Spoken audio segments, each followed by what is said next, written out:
salut à toutes et à tous, je suis Marius, j'espère que vous allez bien. Je vous retrouve pour une nouvelle vidéo sur le Roi Lion et un sujet pas des moindres dont j'avais envie de parler depuis un moment. La reine Diana sait que Scar a tué Mufasa, mais comment l'a-t-elle su? Les connaissait-elle personnellement? Est-il possible que la lionne ait rencontré les deux frères ennemis lorsqu'ils étaient tous enfants?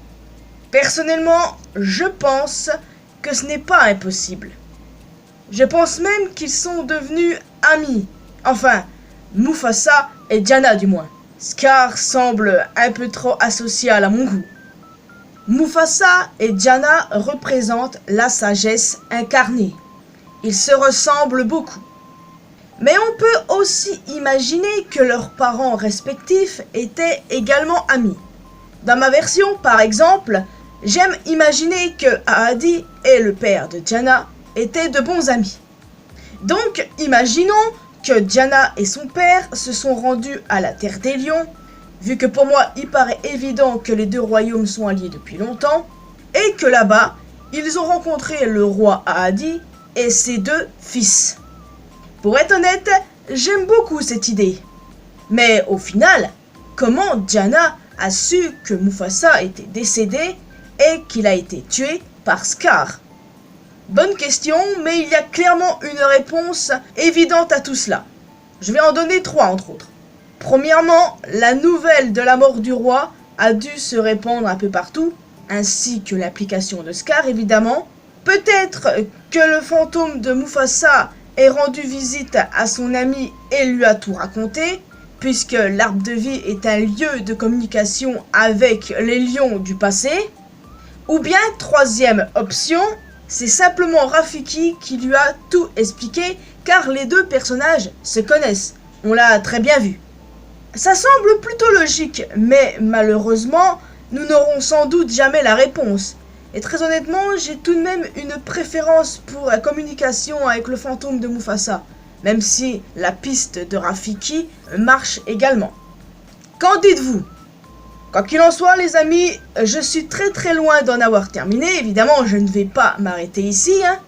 J'ai une autre théorie à vous proposer. Et si Diana et Scar avaient été amants? Écoutez voir, les amis. Je pense que Diana était la seule enfant du couple royal et que de ce fait, c'était l'héritière, simplement. Quand on est jeune, on a tendance à fuir ses responsabilités. Alors, Diana a potentiellement fui ses responsabilités de future reine. Elle a ensuite vagabondé jusqu'à se retrouver sur la Terre des Lions, où elle aurait fini par rencontrer le jeune prince Taka ou Askari, peu importe, leader de la garde du roi lion, dont elle serait tombée amoureuse. Et même si elle avait un fiancé qui l'attendait à la maison. On peut imaginer que c'était réciproque ou alors Scar se servait d'elle, surtout si elle lui a dit qui elle était réellement, mais qu'au final, ça n'est pas duré longtemps entre eux et qu'ils ont fini par se séparer. D'amourette de vacances, si on veut. Peut-être même ont-ils eu des petits? Non, pas Saasi ou même Ananda, peu importe lequel est l'enfant de Diana. Non, bien sûr, aucun des deux, c'est évident, Mais pourquoi pas? Et si ils ont eu des petits ensemble, on peut imaginer que Diana les a abandonnés pour éviter une guerre civile entre leurs deux royaumes. Après tout, Diana est l'héritière et elle va devenir reine. En plus de ça, elle a un fiancé qui l'attend à la maison. Et elle s'acoquine avec l'un des princes de la Terre des Lions. Imaginez dans quelle position elle était. Donc, son seul choix était d'abandonner les petits pour éviter un quelconque conflit. Sans le dire à Scar, potentiellement. Mais bon, là, je pense que je vais quand même trop loin.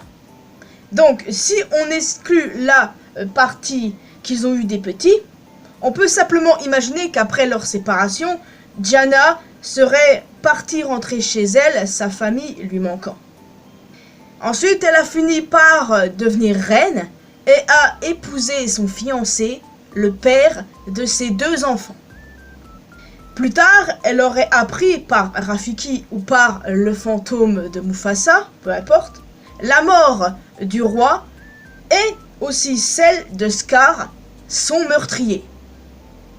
D'ailleurs, c'est moi où Diana parle de Scar comme si elle parlait d'un mauvais ex et non d'un prince devenu meurtrier. Non? Bon, bah c'est juste moi alors. Enfin, quoi qu'il en soit, je trouve cette théorie très intéressante. N'hésitez pas à me donner votre avis. Après, rien ne nous empêche de combiner les 2 théories pour n'en faire qu'une.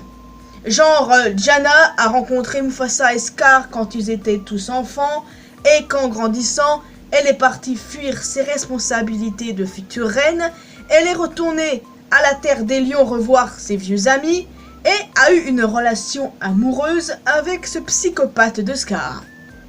Combiner les 2, c'est aussi pas mal intéressant pour le coup. Donc, très honnêtement, je ne sais pas. Pour mon headcanon personnel, j'ai pas encore décidé si Scar et Diana étaient amants. Ça, je l'ai pas encore décidé. La théorie est très intéressante, mais voyez-vous, je n'ai pas encore décidé à ce niveau-là. Mais je reste convaincu qu'il y a des chances que Diana ait rencontré Mufasa et Scar en personne. Et pas qu'elle ait juste communiqué avec Mufasa via l'arbre de vie, quoi. N'hésitez pas à me donner votre ressenti sur ce sujet. Et voilà, c'est ça qui est ça. Et si vous avez une théorie sur comment Diana a appris pour la mort de Mufasa, n'hésitez pas à m'en faire part dans les commentaires. L'arbre de vie étant le lieu de communication des lions du passé. Je pense qu'on a la réponse. Donc voilà les amis, il est temps pour moi de vous laisser ici. J'espère que vous avez apprécié cette vidéo. Bien évidemment, comme je l'ai dit précédemment, n'hésitez pas à laisser un petit commentaire. N'hésitez pas aussi à laisser un petit pouce bleu, ça fait toujours plaisir. Vous pouvez me retrouver sur mes réseaux sociaux. Les liens sont dans la description, bien évidemment. Et surtout, le plus important, abonnez-vous à cette chaîne ainsi qu'à ma chaîne secondaire pour qu'on puisse se retrouver dans une prochaine vidéo. Bye bye!